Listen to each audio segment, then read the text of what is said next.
Dear students, आज के lecture के अंदर हम प्रोग्रामिंग इन सी का फोर्थ यूनिट स्टार्ट करेंगे। तो फोर्थ यूनिट के अंदर क्या है कि सबसे पहले ऑपरेटर्स हैं। ठीक है, तो ऑपरेटर्स के बारे में तो पता होना चाहिए कि ऑपरेटर्स होते क्या हैं और इनका यूज कैसे करते हैं। देखो, मैथमेटिकली जितनी भी हमारी कैलकुलेशन होती हैं वो ऑपरेटर के द्वारा ही हम जो है परफॉर्म करते हैं इन सी लैंग्वेज के अंदर। ठीक है, तो सी लैंग्वेज के अंदर जितनी भी हमारी अर्थमेटिकल एंड लॉजिकल यूनिट्स होती हैं या हमारे पास अर्थमेटिकल एंड लॉजिकल टास्क होते हैं, उन सभी टास्कों को परफॉर्म करना ही हमारा ऑपरेटर का काम होता है।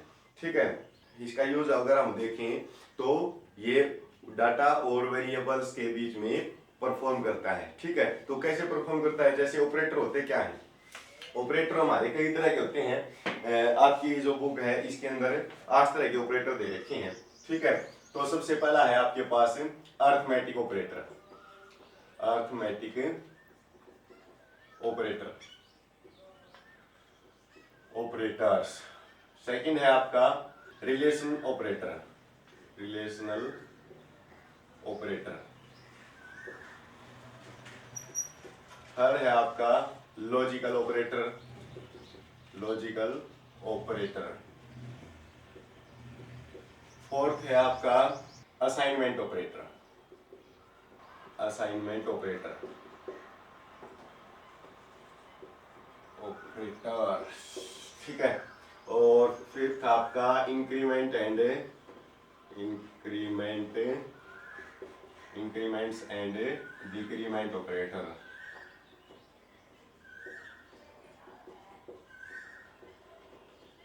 ऑपरेटर्स। सिक्स्थ आपका कंडीशनल ऑपरेटर, कंडीशनल ऑपरेटर। ठीक है, सेवंथ है आपका बिटवाइज ऑपरेटर,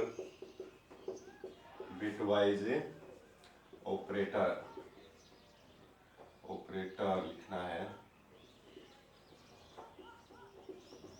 ठीक है, और लास्ट है आपका स्पेशल ऑपरेटर, स्पेशल ऑपरेटर। देखो, इसके अंदर क्या है कि मैथमेटिकल के जितने भी हम एक्शन परफॉर्म करते हैं, जैसे plus minus greater than less then या जितने भी हमारे पास ऑपरेशन होते हैं, वो सारे जो हैं इन्हीं के अंदर आ जाएंगे। ठीक है, मोस्टली सभी जितने भी साइन होते हैं मैथमेटिकल के, वो सारे जो है इनके अंदर आ जाएंगे। ठीक है, और सबका भी ये भी पता चल जाएगा कि किसका क्या काम है और कैसे काम करता है। ठीक है, और सी लैंग्वेज के अंदर तो हमें इनका यूज करना है, तो उसको भी हम देखेंगे कि सी लैंग्वेज के अंदर हम इनका यूज कैसे करते हैं। तो सबसे पहले बात करते हैं कि अर्थमेटिकल ऑपरेटर होते क्या हैं। अर्थमेटिकल ऑपरेटर, 5 तरह के अर्थमेटिकल ऑपरेटर होते हैं। सबसे पहला है, मैं पहले इसको साफ कर देता हूँ। ठीक है, पता चल गया आपको कौन से होते हैं। Arithmetical operator, relation operator, logical operator, assignment operator, increment and decrement operator, conditional operator, bitwise operator and special operator. तो ये थे आपके ऑपरेटर्स। ठीक है, अब मैं इनको बारी बारी से जो इनको डिटेल में देख लेते हैं कि सबसे पहले अर्थमेटिकल ऑपरेटर होते क्या हैं। तो अर्थमेटिकल ऑपरेटर 5 तरह के होते हैं। कौन से होते हैं 5 तरह के। सबसे पहला है हमारा प्लस, सेकंड है माइनस, और थर्ड है मल्टीप्लिकेशन, और फोर्थ है आपका डिवीजन, और फिफ्थ है आपका ये साइन। ठीक है, इसको मैं बताऊंगा क्या साइन बोलते हैं। तो ये देखो, इसको तो आप पता है, इसको तो एडिशनल बोलते हैं, एडिशन। ठीक है, और इसको सब्ट्रैक्शन, सब्ट्रैक्शन, और इसको मल्टीप्लिकेशन, मल्टीप्लिकेशन या मल्टीप्लाई भी बोल सकते हो। इसको हम बोलते हैं डिवीजन, और ये आपका होता है मॉडुलस डिवीजन, मॉडुलो डिवीजन। ठीक है, तो मॉडुलो डिवीजन। अब काम क्या होता है वो भी बता देते हैं आपको। डिवीजन, ठीक है, इनका तो काम आपको पता हुआ क्या होगा कि एडिशन जोड़ करने का काम होता है, सब्ट्रैक्शन माइनस करने का, मल्टीप्लाई डिवीजन। ठीक है, इनका तो आपको पता है, इनके बारे में आप लिख भी सकते हो कि हमें कैसे परफॉर्म करने हैं। ठीक है, परफॉर्म करने के लिए देखो ऑपरेटर्स होते हैं, जैसे ये हमारे पास ऑपरेटर है, इनका यूज हमें करना है किसके अंदर, इंटीजर्स के अंदर, या फिर फ्लोटिंग पॉइंट के नंबर, या फिर रियल नंबर जितने भी हमारे पास उनके अंदर हमें इनका यूज करना है। तो जैसे ए प्लस बी है, ये ऐसे परफॉर्म करता है कि ए प्लस बी लेके चलना हमें, और अगर हमें इसकी वैल्यू भी स्टोर करवानी है तो मैं किसी दूसरे इंटीजर से या रियल नंबर से उसको डिनोट कर देता हूँ, ठीक है। या माइनस है तो ए माइनस बी, या मल्टीप्लाई है तो ए मल्टीप्लाई बी, या ए डिवीजन बी, ठीक है। इन चारों काम तो आपको पता है, और कैसे परफॉर्म करेंगे ये भी आपको पता है। तो जो फिफ्थ है आपका मॉडुलो डिवीजन। मॉडुलो डिवीजन के अंदर क्या होता है, ये भी देखो डिवीजन है तो भाग ही करना है हमें, लेकिन भाग करने पर यहाँ तो हम जो हमारे पास क्वोशिएंट आएगा उसको लिखते हैं। यहाँ हमारे पास अगर ये साइन लगा दिया अगर दो वेरिएबल्स के बीच में, तो इसका मतलब है कि इन दोनों को डिवाइड करने पर जो हमारे पास रिमाइंडर आएगा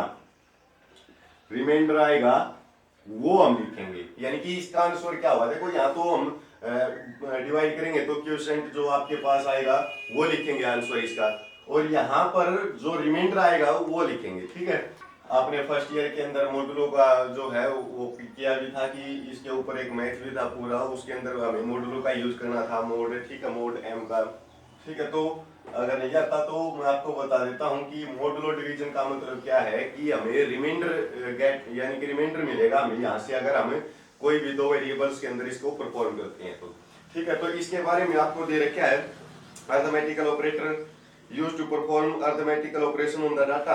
These are 5 arithmetical operation is C, operator होते हैं प्लस माइनस, यही है हमारे पास है।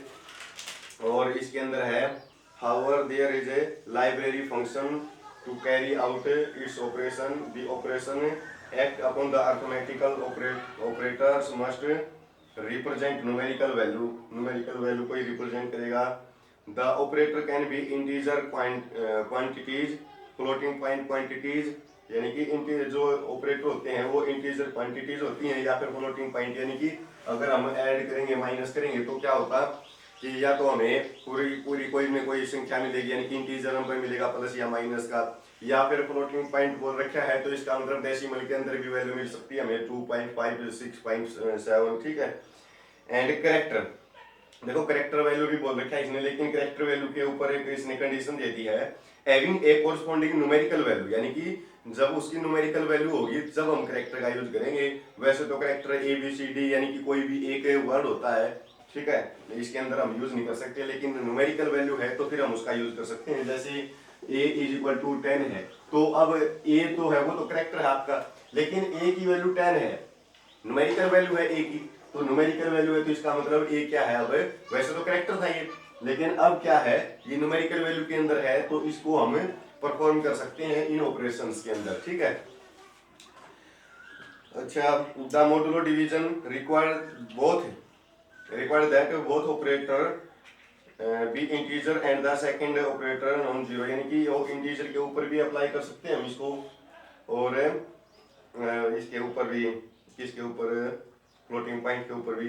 Division by zero result in an error, अगर हम जीरो से डिवाइड करेंगे तो एरर आएगी। अगर किसी के डिवाइड में हमारे पास जीरो दे रखा हो, ऊपर कुछ भी हो, तो क्या हो जाता है, इनफाइनाइट हो जाता है, उसका हमें पता नहीं। तो इसका मतलब क्या है कि इनफाइनाइट तो वैल्यू आपको शो नहीं करेगा, तो उसको एरर दिखा देगा ये। अगर हमारे पास इस तरह की कोई कंडीशन आ जाती है, यानी कि जीरो से डिवाइड करते हैं किसी भी चीज को, तो क्या करेगा ये, एरर दिखा देगा प्रोग्राम के अंदर, ठीक है। मैंने आपको प्रोग्राम बना के दिखाया था, वहां पे एरर भी आई थी, सेमीकोलन हटा के दिखाया था, ठीक है। तो जहां पर ये ऐसी कंडीशन होगी जो कंप्यूटर एक्सेप्ट नहीं करता, वहां पर आपको एरर दिखा देगा ये, ठीक है।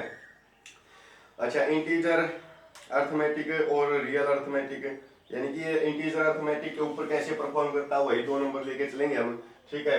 इनके अंदर तो इंटीजर के अंदर तो हम पूरी वैल्यू लिखेंगे, और रियल अर्थमेटिक के ऊपर हम पॉइंट वाली वैल्यू भी लिख सकते हैं, डिवाइड वाली वैल्यू भी लिख सकते हैं, ठीक है। तो ये इंटीजर अर्थमेटिक और रियल अर्थमेटिक के ऊपर भी इसका यूज हम कर सकते हैं, ठीक है। ये तो था आपके पास है अर्थमेटिक ऑपरेटर, ठीक है। अर्थमेटिक और ऑपरेटर क्या होता है पता चल गया होगा, आप इनके बारे में लिख भी सकते हो अपने पास से भी कि डिवीजन का काम क्या होता है या मल्टीप्लिकेशन का काम क्या होता है, ठीक है। अब बात करते हैं आपका सेकंड जो था, सेकंड था आपका, सेकंड जो आपके पास है, क्या था आपके पास सेकंड है रिलेशनल ऑपरेटर। अब रिलेशनल ऑपरेटर होते क्या है, सेकंड है आपका रिलेशनल ऑपरेटर। अब रिलेशनल ऑपरेटर कितने टाइप के होते हैं, ये भी हमारे पास देखो, रिलेशन ऑपरेटर के अंदर आता है हमारे पास ग्रेटर देन का रिलेशन। जो इसके अंदर क्या होगा कि रिलेशन बताएगा, दो वेरिएबल्स के अंदर क्या रिलेशन है, या दो क्वांटिटी के अंदर क्या रिलेशन है, दो डाटा दे रखी है तो उनके अंदर क्या रिलेशन है, ठीक है। तो रिलेशन बताएगा ग्रेटर देन का है, लेस देन का है, या फिर ग्रेटर देन और इक्वल टू का है। ग्रेटर देन इक्वल टू का इस साइन से डिनोट करेंगे, ऐसे लिखेंगे हम, ठीक है। फोर्थ है आपका कि लेस देन और इक्वल टू आ जाए, या आपके पास नॉट इक्वल टू आ जाए, ठीक है। तो ये नॉट इक्वल टू का साइन है, यानी कि सी के अंदर हम इस तरह यूज करते हैं ऑपरेटर्स को, greater than, less than, greater than equal to, less than equal to, या फिर नॉट इक्वल टू, ठीक है। नॉट इक्वल टू, ये हमारे पास ये इतने जितने भी हैं पांचों के पास क्या है, रिलेशनल ऑपरेटर हैं। यानी कि ये काम क्या करते हैं कि रिलेशन बताते हैं हमें कि एक वेरिएबल्स का दूसरी वेरिएबल्स के साथ क्या रिलेशन है, ठीक है, या एक क्वांटिटी का दूसरी क्वांटिटी के साथ क्या रिलेशन है। जैसे अगर मैं ये देता हूँ a ग्रेटर देन b, तो अब यहाँ पे ये रिलेशन बता रहा है कि a की वैल्यू क्या है, b से बड़ी है, ठीक है। अगर हमें ग्रेटर देन और इक्वल टू भी लिखना है तो अब के बाद क्या है, a की वैल्यू b के बराबर भी है लेकिन a की वैल्यू b से बड़ी भी है, ठीक है।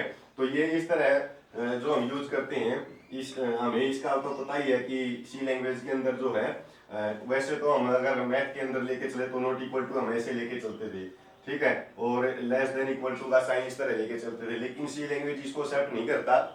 तो ये जो साइन मैंने लिख रखे हैं, इस तरह अगर कोई भी प्रोग्राम बना के दिखाएंगे और हमें इनका यूज करना होगा तो इस तरह हमें लिखने होंगे उसके अंदर, ठीक है। पता चल गया। तो ये थे आपके रिलेशन ऑपरेटर, ठीक है। तो रिलेशन ऑपरेटर के अंदर आप एग्जांपल देना चाहो तो एग्जांपल भी दे सकते हो। अब बात आती है लॉजिकल ऑपरेटर की। लॉजिकल ऑपरेटर होते क्या है, ठीक है। तो नेक्स्ट करते हैं हम लॉजिकल ऑपरेटर। लॉजिकल ऑपरेटर जरूरी है। लॉजिकल ऑपरेटर वो कर सकता है जिसने +2 के अंदर फिजिक्स की जो 9th यूनिट थी सेमीकंडक्टर वाली, उसके अंदर गेट आए थे, ठीक है। उन गेट से रिलेटेड ही है, जैसे हमने वो गेट किए थे उसी तरह यहाँ पर हमें लॉजिकल ऑपरेटर का काम भी करना होगा। तो बता देता हूँ आपको क्या होता है क्या नहीं, ठीक है। जिसने कर रखा अच्छी बात है, जिसने नहीं कर रखा तो समझ सकता है अब। तो सबसे पहला हमारे पास ये तो है लॉजिकल ऑपरेटर। लॉजिकल ऑपरेटर के अंदर क्या होता है कि 3 तरह के होते हैं हमारे, ठीक है। सबसे पहला है ये, इसको बोलते हैं हम not operator, not logical operator, ठीक है। और सेकंड होता है आपके पास ये साइन, इसको बोलते हैं हम और ऑपरेटर, ठीक है। और थर्ड होता है आपके पास इस तरह का साइन लेके चलते हैं हम, इसको बोलते हैं एंड ऑपरेटर, ठीक है। तो ये 3 तरह के ऑपरेटर्स होते हैं। तीनों का काम क्या है वो भी बताऊंगा मैं आपको। लॉजिकल ऑपरेटर को हम यूनरी ऑपरेटर भी बोल सकते हैं। यूनरी ऑपरेटर क्यों बोलते हैं,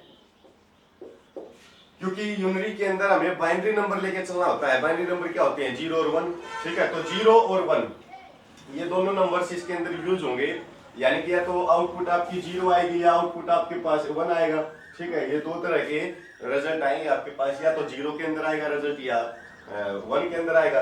अगर 0 के अंदर आएगा तो ये उसको बोल देगा कि ये फॉल्स कंडीशन थी, ठीक है। और 1 के अंदर आएगा तो इसको बोल देगा कि ये ट्रू कंडीशन है, यानी कि 0 और 1 से ट्रू और फॉल्स को डिनोट करेगा ये सिर्फ, ठीक है। पता चल गया।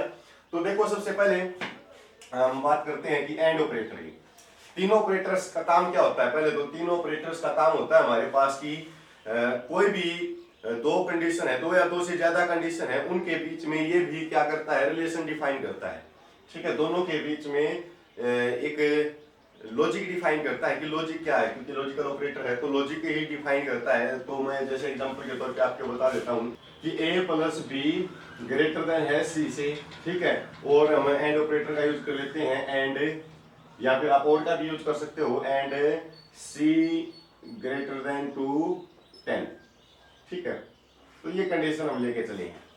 तो देखो इसके अंदर क्या बोल रखा है कि a और b का सम जो है c से ग्रेटर है, लेकिन c क्या है, ये 10 से ग्रेटर है। तो इसका मतलब ये जो वैल्यू है ये भी क्या होगी, ये 10 से ग्रेटर होगी। ठीक है, तो ये जो एंड का ऑपरेटर हमने लगाया है, लॉजिकल ऑपरेटर का यूज किया है, ये इन दोनों के बीच में लॉजिक लगा रहा है कि लॉजिक क्या लगा रहा है कि सी की वैल्यू 10 से ग्रेटर है और यहाँ सी जो है वो a प्लस बी से लेस देन है। तो इसका मतलब a प्लस बी की जो है वो c से ग्रेटर देन होगी, यानी कि 10 से ग्रेटर होगी। तो यहाँ पर ये क्या कर रहा है कि इन दोनों के बीच में रिलेशन बना रहा है, लॉजिक लगा रहा है कि दोनों के बीच में क्या क्या कंडीशन है। ठीक है, वो कंडीशन लगा रहा है ये। तो इसका हम यूज इस तरह करते हैं, यहाँ पे और ऑपरेटर का भी यूज कर सकते हैं, एंड का भी, नोट का भी यूज कर सकते हैं, लेकिन इनका यूज आपको अच्छी तरह तब पता चलेगा जब आप कंप्यूटर के ऊपर इनकी प्रैक्टिस करोगे। तो प्रैक्टिस करने से हमें, मैं आपको बना के दिखाऊंगा एक प्रोग्रामिंग का, तो उसके अंदर मैं आपको बताऊंगा कि एंड ऑपरेटर अगर मैंने लगा दिया या फिर और ऑपरेटर लगा दिया, तो नोट ऑपरेटर लगा दिया, तो हमारा जो आउटपुट के अंदर है वो क्या चेंज होगा। ठीक है, उससे आपको अच्छी तरह इसका काम तो समझ में आ जाएगा, लेकिन फिर आप उसके बारे में लिख भी सकते हो। ठीक है, तो देखो सबसे पहले हम एंड ऑपरेटर के बारे में पढ़ लेते हैं। तो एंड ऑपरेटर का आपको ये तो पता चलेगा कि किस तरह लिखना है। ठीक है, इनका यूज कैसे करना है। अब इनकी जो हमारे पास रिजल्ट आएगा, और रिजल्ट किस टाइप से आता है, तो मैं इसकी एक टेबल बना के दिखा देता हूँ आपको। ठीक है, जैसे आपने 1 2 3, तो यहाँ पे मैं एक टेबल बना के दिखा देता हूँ। तो सबसे पहले मैं फर्स्ट कंडीशन लेके चलता हूँ और सेकंड कंडीशन, दो आपके पास कंडीशन होंगी और एक आपके पास फिर उनका रिजल्ट आएगा। ठीक है, आपने प्लस 2 के अंदर जो गेट्स के बारे में पढ़ा था, तो वही काम, वही जो इसकी टेबल है। ठीक है, बस अब की बार वही ट्रू फॉल्स के अंदर लिखनी है हमें। ठीक है, चलो मैं पहले 0 और 1 से डिनोट कर देता हूँ कि अगर फर्स्ट कंडीशन अगर हम 1 लेके चले हैं, ठीक है, और सेकंड कंडीशन के अंदर भी है वो 1 लेके चले हैं, तो एंड के अंदर क्या हो जाता था, उन दोनों की मल्टीप्लाई हो जाती थी, तो दोनों की मल्टीप्लाई करेंगे तो 1 आ जाएगा। ठीक है, अगर फर्स्ट कंडीशन में 1 लेके चला हूं, सेकंड कंडीशन आप 0 लेके चले हो। ठीक है, वो इनपुट और आउटपुट वाला काम है कि दो इनपुट लेके चले हम, या तो इनपुट 1 लेके चलेंगे या इनपुट 0 लेके चलेंगे। ठीक है, या 0 लेके चलेंगे या 1 लेके चलेंगे, या फिर दोनों की दोनों 0 भी हो सकती हैं। ठीक है, तो एंड ऑपरेटर के अंदर काम क्या होता है कि दोनों की मल्टीप्लाई करनी होती है हमें, तो इन दोनों की मल्टीप्लाई करेंगे तो 0, इन दोनों की मल्टीप्लाई करेंगे तो 0, इन दोनों की मल्टीप्लाई करेंगे तो 0। ठीक है, ये तो आउटपुट के अंदर था। इनपुट और आउटपुट अगर हमें देनी हो तो हमें कैसे देंगे। अब मैं बात कर लेता हूं कि अगर हमें ट्रू और फॉल्स की बात करनी हो, तो फर्स्ट कंडीशन मैं यहाँ पे लेके चलता हूँ, ये सेकंड कंडीशन हो जाएगी आपकी और ये रिजल्ट हो जाएगा आपका। ठीक है, तो अगर मैं कंडीशन 1 का मतलब क्या है, 1 का मतलब होता है ट्रू, यानी कि ट्रू और ट्रू दो कंडीशन है। अगर मैं दोनों ट्रू लेके चला हूं, ये भी कंडीशन ट्रू है, ये भी कंडीशन ट्रू है, दोनों कंडीशन ट्रू लेके चलता हूं, तो उस स्थिति में हमारा जो रिजल्ट है, उस कंडीशन में हमारा जो रिजल्ट आएगा वो ट्रू ही आएगा। ठीक है, अगर मैं फर्स्ट कंडीशन ट्रू ले लेता हूँ, सेकंड कंडीशन को फॉल्स ले लेता हूँ। ठीक है, अगर मैं एग्जांपल के तौर पे मैं यहाँ पे बता देता हूँ आपको कि ए की वैल्यू मैं मान के चलता हूँ 10। ठीक है, ए की वैल्यू मैं यहाँ पे 5 ले लेता हूँ, तो ए की वैल्यू 5 है, तो ए इज ग्रेटर देन टू सी है। अब ये वैल्यू जो है वो क्या बता रही है हमारी। ठीक है, तो ए की वैल्यू 5 थी और सी से ग्रेटर है, लेकिन सी तो 10 से भी ग्रेटर है, तो एक कंडीशन फॉल्स हो जाएगी हमारी। ठीक है, तो अगर मैं एक कंडीशन ट्रू लेके चलता हूँ, ठीक है, या तो ये भी हो सकती है या ये भी हो सकती है, तो इनमें से एक कंडीशन को हम ट्रू लेके चलेंगे और हमारी फिर जो लॉजिक लगाएंगे उसके बाद जो कंडीशन है वो क्या हो जाएगी, फॉल्स हो जाएगी। तो दोनों का अगर हम रिजल्ट देखेंगे तो क्या आ जाएगा, फॉल्स आ जाएगा। यहाँ से अगर हम वैल्यू को फाइंड करेंगे तो क्या आपके पास कोई वैल्यू निकल सकती है, नहीं निकल सकती, तो कंडीशन फॉल्स हो जाएगी। फॉल्स के लिए हमें या तो एफ यूज करते हैं, ठीक है, या 0 का यूज करते हैं। अब मैं फर्स्ट कंडीशन को फॉल्स लेके चलता हूँ, सेकंड कंडीशन को ट्रू लेके चलता हूँ, और जो हमारा रिजल्ट आएगा वो क्या आएगा, वो भी फॉल्स आएगा। ठीक है, इसके अकॉर्डिंग अगर हमें चले, अगर फर्स्ट कंडीशन को भी फॉल्स लेके चले, सेकंड कंडीशन को भी फॉल्स लेके चले, तो हमारे पास जो आंसर आएगा या जो रिजल्ट आएगा वो भी क्या आएगा, फॉल्स आएगा। ठीक है, तो एंड ऑपरेटर और ओवर ऑपरेटर इन दोनों का काम क्या है कि हमें जो कंडीशन है 1 या 2 या 3 जितनी भी कंडीशन है उनमें डिसीजन लेने का जो काम होता है, यानी कि उनके बीच में जो हमें लॉजिक लगाया है, लॉजिक लगाने के बाद जो हमारा डिसीजन होगा वो क्या होगा, तो उस डिसीजन को ही हम इनके अंदर यूज करते हैं। यानी कि डिसीजन लेने के लिए डिसीजन लेने के लिए हम क्या करते हैं, एंड और ऑपरेटर का यूज करते हैं। ठीक है, तो अब बात कर लेते हैं हम और ऑपरेटर की। मैं और ऑपरेटर के लिए आपको टेबल बना के दिखा देता हूँ। तो और ऑपरेटर को देखो, अगर और ऑपरेटर के अंदर भी मैं ये लेके चला हूँ, ठीक है, और ऑपरेटर के अंदर फर्स्ट कंडीशन में ट्रू ये लेके चले हम, तो देखो फर्स्ट कंडीशन हमारे पास 1 है। अगर हम गेट्स के ऊपर चलें तो फर्स्ट कंडीशन अगर ट्रू है, सेकंड कंडीशन भी ट्रू है, तो हमारा रिजल्ट जो आएगा वो भी क्या आएगा, ट्रू आएगा, यानी कि 1 आ जाएगा। इसके अंदर क्या होता है, इसके अंदर सम करना होता है। जैसे इसके अंदर हमने प्रोडक्ट की थी, तो और के अंदर क्या होता है कि सम करना होता है उनका, तो दोनों का सम करेंगे तो ये आ जाएगा। अब इन दोनों का सम करेंगे तो 1 आ जाएगा, इन दोनों का सम करेंगे तो 1 आ जाएगा, इन दोनों का सम करेंगे तो 0 आ जाएगा। देखो वैसे तो 1 और 1 का सम हम अगर करते हैं तो 10 आता है बाइनरी नंबर के अंदर, ठीक है, यानी कि 1 और 0 आ जाता है। ठीक है, लेकिन यहाँ पर जो और ऑपरेटर है तो 1 और 1, यानी कि फर्स्ट कंडीशन भी ट्रू है, सेकंड कंडीशन भी ट्रू है, तो रिजल्ट भी हमारे पास ट्रू ही आएगा इसके अंदर। ठीक है, इसकी टेबल बना देते हैं। तो और ऑपरेटर के अंदर क्या होता है, फर्स्ट कंडीशन लेके चलते हैं, सेकंड कंडीशन लेके चलते हैं, और उनका जो रिजल्ट है या डिसीजन है वो डिसीजन क्या आएगा। तो इसके अंदर हम ट्रू लेके चलते हैं, फर्स्ट सेकंड भी ट्रू, तो रिजल्ट जो हमारा ट्रू आएगा। अगर मैं फर्स्ट ट्रू लेके चलता हूँ, सेकंड फॉल्स लेके चलता हूँ, तो रिजल्ट भी हमारा ट्रू आएगा। अगर मैं फर्स्ट को फॉल्स ले लेता हूँ, सेकंड को ट्रू ले लेता हूँ, तो रिजल्ट भी हमारे पास ट्रू आएगा। दोनों को फॉल्स ले लेते हैं तो हमारा रिजल्ट जो है वो फॉल्स आ जाएगा। ठीक है, तो इन टेबल्स का हम यूज कर सकते हैं इसके अंदर। अब बात करते हैं कि हमारा जो नोट गेट है, नोट गेट का काम होता है कॉम्प्लीमेंट करने का। कॉम्प्लीमेंट का मतलब जैसे अगर हम इसकी टेबल बनाए तो इसके अंदर एक तो कंडीशन होगी हमारे पास और एक इसका रिजल्ट आएगा। ठीक है, जैसे मैं 0 लेके चला हूं तो आपका जो रिजल्ट आएगा वो 1 आएगा, यानी कि उसका कॉम्प्लीमेंट हो जाएगा।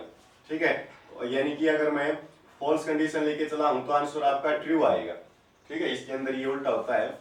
और अगर मैं 1 लेके चला हूं तो आपके पास आंसर जो है वो 0 आएगा। ठीक है, यानी कि अगर मैं ट्रू कंडीशन को लेके चलता हूं तो आंसर जो आउटपुट हमारे पास आएगी वो फॉल्स आएगी। ठीक है, तो इस तरह से हम नॉट गेट का काम भी करते हैं। जब इनको कंप्यूटर के ऊपर करके दिखाएंगे तो आपको अच्छी तरह पता चल जाएगा कि क्या क्या चेंज हो रहा है।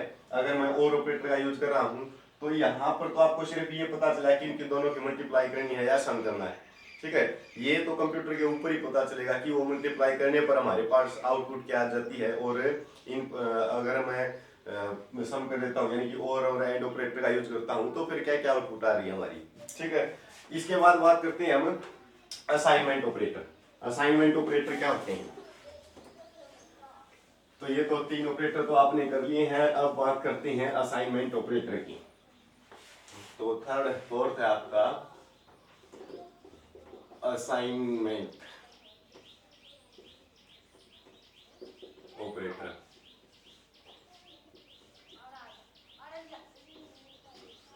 असाइनमेंट ऑपरेटर क्या होते हैं, देखो असाइनमेंट ऑपरेटर का यूज भी हम इसके अंदर भी वही जो हमने ऑपरेटर पिछले यूज कर लिए, जैसे अर्थमेटिकल है या रिलेशन है, तो उनका यूज ही हमें इसके अंदर करना होता है।